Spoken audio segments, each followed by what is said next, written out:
Yeah, good evening. Let me formally welcome Director IASU Padmakumar sir for this 2020 talk series, the sixth in the series. And a person like Padmakumar sir needs no introduction, but still as a formality, let me invite Anil Abraham Samuel to formally introduce the speaker. Thank you, sir. A very good evening to all of you. Welcome to the 6th edition of the talk series Plenty in 20, arranged by System Society of India, Thiruvananthapuram chapter. Myself, Anil Abraham Samuel. This evening, we have an eminent speaker from our midst, Sri E.S. Padmakumar, Director, ISRO Inertial System Unit. He will be talking about the subject, why do some top companies fail? Let me formally introduce Padmakumar sir. Sir is a distinguished scientist in ISRO and is currently the director of IASU.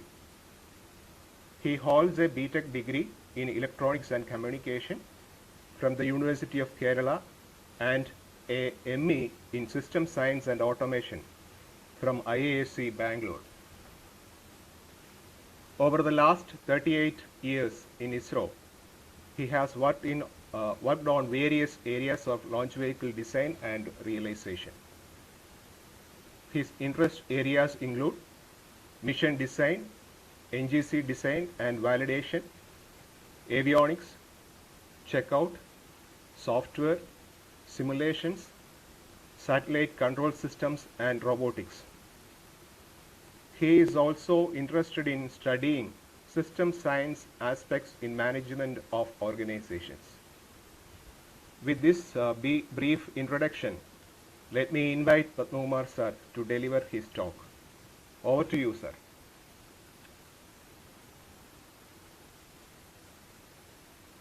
Yeah. Good evening, everyone. Are you able to see my presentation and hear me well? Yes. Yes, sir. Okay. So today's topic on which I want to spend 20 minutes of this talk is why do some big companies fail? Of recently, we have been hearing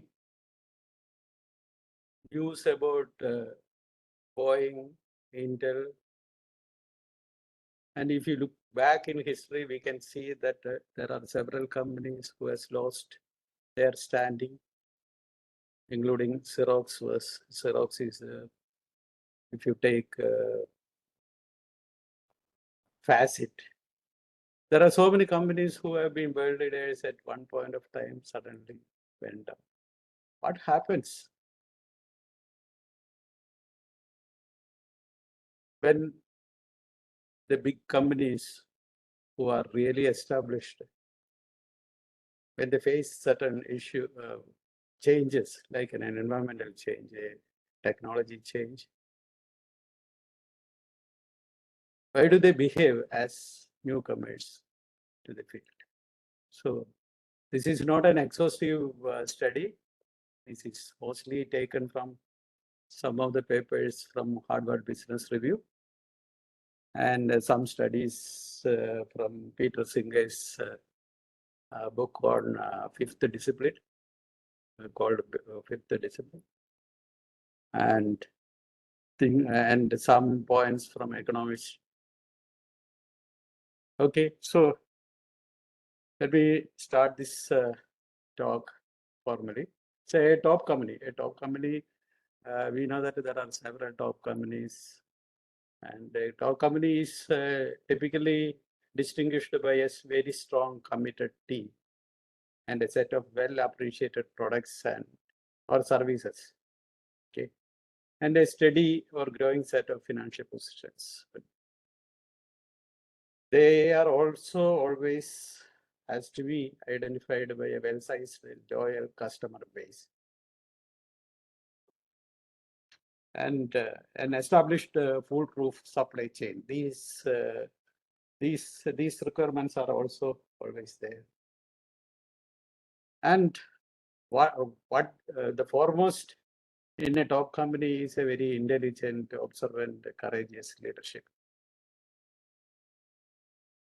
all those are given. That's why the company becomes really top in that area. And suddenly there are some triggers that are coming.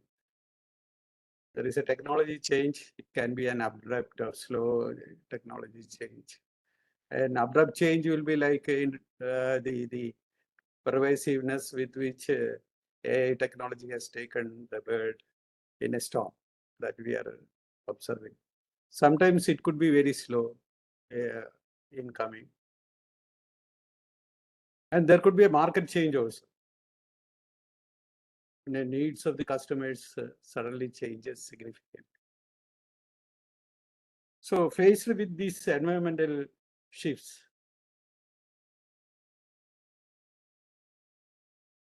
Sorry to companies- interrupt, sir. Are you sharing your presentation, sir? yeah, you are not able to see my presentation? We are seeing your video only now, sir. Presentation is not seen, yeah. I asked about that initially. I'll share it once again. Can you see it now? Yeah, it's yes, okay now now, it sir. is- We can yes, see. now We it can is see. there. Okay, so this was the slide which I thought that I was presenting earlier. That is what distinguishes a top company from other companies, really. So this, I have just told you all these points. There is a strong committed team, and a well appreciated set of products and services, and a very good financial position, a loyal customer base, a dependable supply chain, and foremost, a courageous leadership. Okay, the triggers for a change are the technology change or market change that I have just highlighted to that. So what really happens? This is a very old example, like the mechanical calculators. The Facit was the only company which was really making those mechanical calculators, and that was pervasive all over the world. And by 1970s, electronic calculators started flooding the market, and the customers switched to them. And within few years, Facit went out of business virtually. What happened was Facit saw it really coming, but it simply refused to accept and change the advent of electronic calculators. If you look at the Wikipedia page of Facit, you can say that you can see this sentence: refusing to acknowledge the superiority of modern calculators, as well as an unwillingness to adapt and change accordingly to meet the new demands from the market. So this was the root cause of failure of Facit. We will see at a later point of time, Facit actually understood the way that the world was going. Only thing, it was unable to take required action to change its course of business. Recently, we have been looking at Intel. Intel, we know that Intel was synonymous with processors. In fact, they introduced the first programmable microprocessor. We all,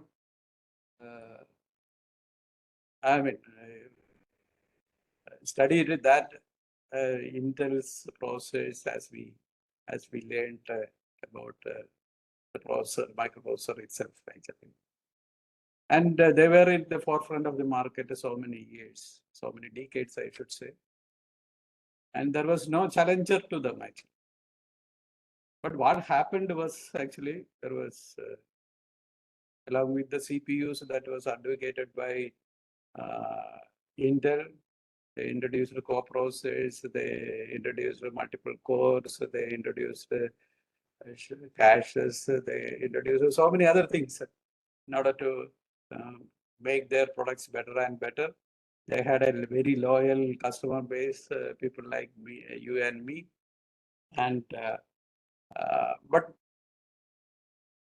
they missed certain things, like the GPU part, the side of the consumer electronics was handled at that time by NVIDIA, and it was only a niche market. And Intel never thought that such a niche market, that a very secluded market and isolated market will come into mainstream one point of time and challenge them actually. So, but as of now, we can see that with the AI boom, the businesses are looking to build computers with so much computational power, and Intel's processors are not simply able to keep to that requirement. And you know that in last August, Intel lost almost 25% of its value. If you were holding Intel shares, you would have got out of Intel at that point of time. And they laid off a huge set of their loyal workers. Almost 15,000 workers were laid off. The challenge is that the most important driver of the computing utilization as of now is the AI, and it requires a totally different processor design than one that made Intel a dominant force for more than 50 years. Many ways, years of success means that it takes a while to turn the ship. But there is every likelihood that Intel ship will turn. That is what we hope. Intel will be able to finally turn their ships and they will be able to stay afloat. There are many examples like this, but for the scarcity of time that this talk allows me, I will like to move on to the rest of the talk. The response from a company when it facing the technology change or a market change is typically like can be a blindness, like, or can be a kind of paralysis, or the threat is recognized early but not appropriately engaged. Generally, second is the case because nowadays there is so much information available outside. And there are so many consultants, management consultants are also out there. So it is rather easy to understand the threat and the time factor by the time that a threat becomes significant also can be judged to a certain extent. But still, there could be problems with the understanding. One is the managerial stubbornness, or it can be simple incompetence of the leadership to engage it properly. Or sometimes they may, managers or the leadership may identify actions, but the actions are not good enough or wholehearted actions. And finally, the actions doesn't become very effective. Inability to take appropriate actions. We are sure that Intel would have seen the computing boom that is going to come up over the horizon. But Intel, even though it took certain measures, it was unable to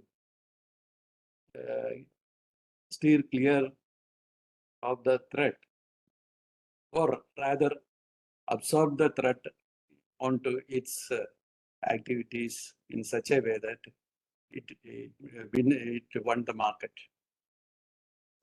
So a paper from Harvard Business Review written by Donald Sir calls this aspect of behavior of a top company active inertia.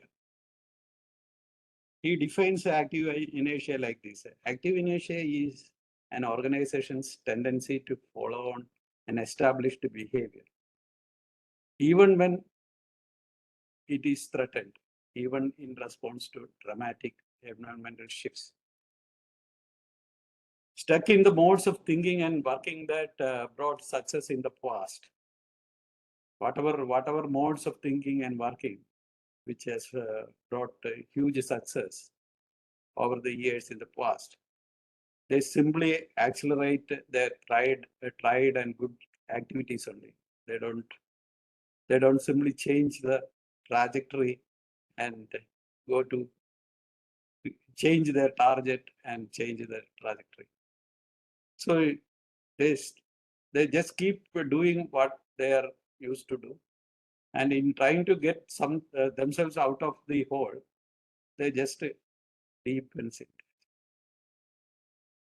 Of course, if you look at the company's start, there would have been a very fresh thinking, and its initial success is due to that fresh thinking. But now that fresh thinking is actually replaced by a rigid devotion to the status. You can see that the company becomes more religious and the activities becomes ritual. If you look at the dynamics of getting stuck, we can go somewhat faster here because I think that time is getting, the clock is running very fast, I think.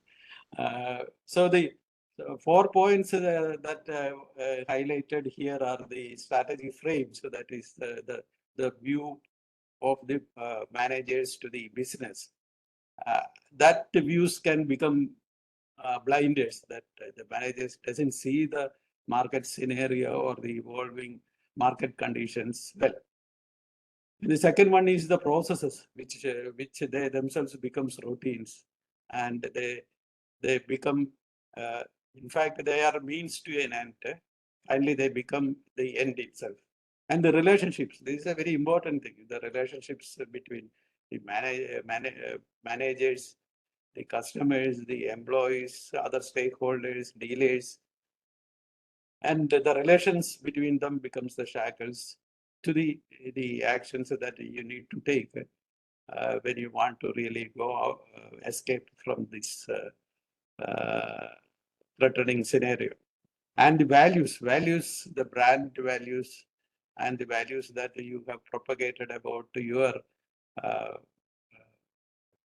company itself can become kind of dogmas.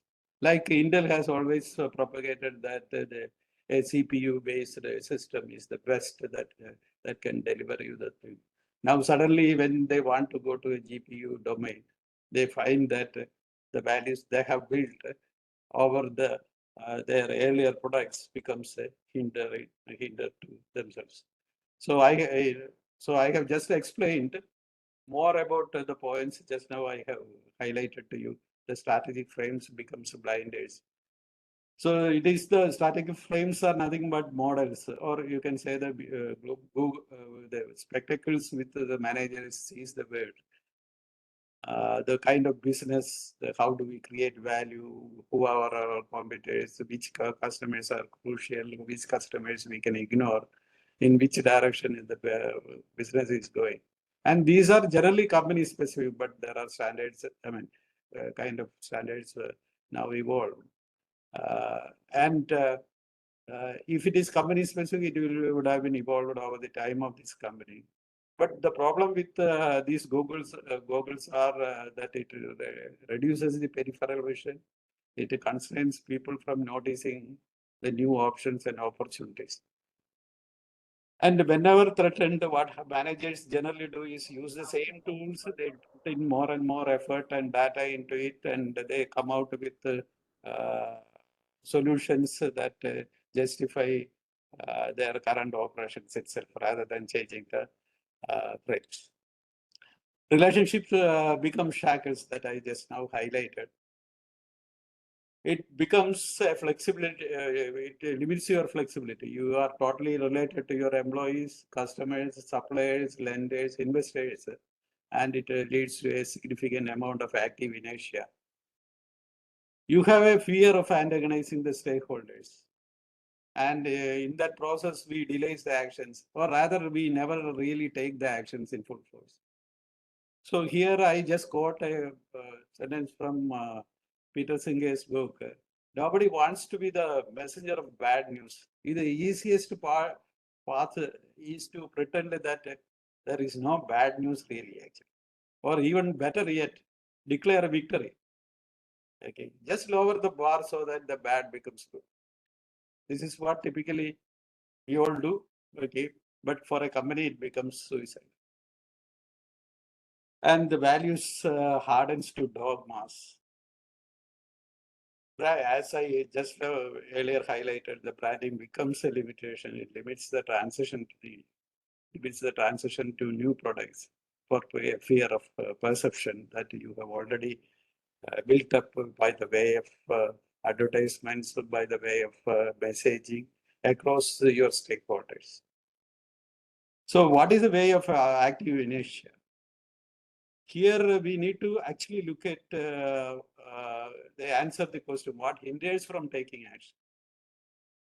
Mostly we understand what action to be taken, but what hinders from taking the action? And we need to have the courage to take that action, whether it is which stakeholder holds you from taking the action from the survey, from the route to the survey. You need to bring the changes. Maybe it is in one stroke or in succession. It is like if you have several factories which are producing the products which are gone out of fashion, you need to close all the plants. You may have to relocate all the people who are in those plants to other places and close the plants. There is no point in running the plants just to keep the products in the shelves of the dealers. Severing the long-standing relationships with the customers and dealers and other stakeholders enough to take on the new order. So you need to actually take a view. That's what companies are doing, laying off the workers and the workforce in such a way as to see that the business is oriented with the new products and in the new direction. You may have to destroy your dealers. Destroy your relation to the dealers and all the stakeholders. And it takes a huge amount of courage to do that, but that is what is needed to be done when a company is in trouble. And you need to switch the technology and retarget the customer base. Earlier, your customer base would have been tier 1 customer, middle class, and now your customer base will be tier 2 middle class. You need to retarget your customer base. You need to switch the technology, the kind of advertisements you used to do, that you need to change them depending upon the customer base you have actually targeting to. So this is a small effort to explain some of the points to the question that why do top companies sometimes fail or crash in an abrupt fashion. So that's all I want to talk to you in this little talk. In fact, it requires a much longer presentation, which we may do in some other point of time. Thank you. Thank you for listening.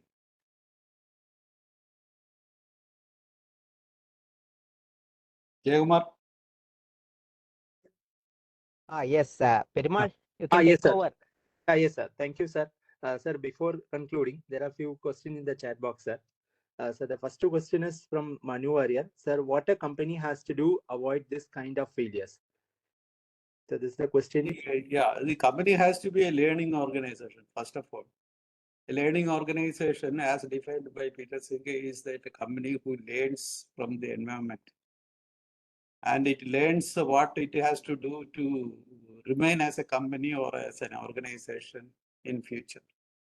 So if you are interested in that, please read that book, Fifth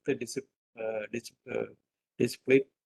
And I'm sure that it requires several pages to explain that point. But the main thing is to be young and learning, to put it into words. Yes, sir. Sir, there are no more questions. Sir, I will conclude. Sir, the talk was fantastic, sir. And you have, in a very brief way, explained how the company has to be prepared to face the challenges in environmental, where the quick market changes, how the company has to be prepared, and what are the strategies has to be adopted by the company. And the examples, whatever quoted by two examples, one is very old, that Facet, and that recent example of Intel was like eye opener to all.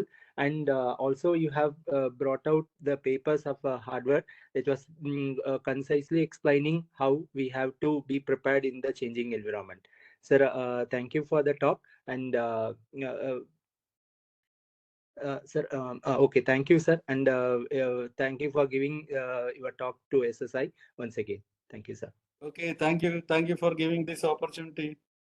Thank you, sir. To Thank you. Thank you, SSI sir. Advantage Chapter. Thank you, sir. Thank you Thank for you, sir. the It was a very good talk.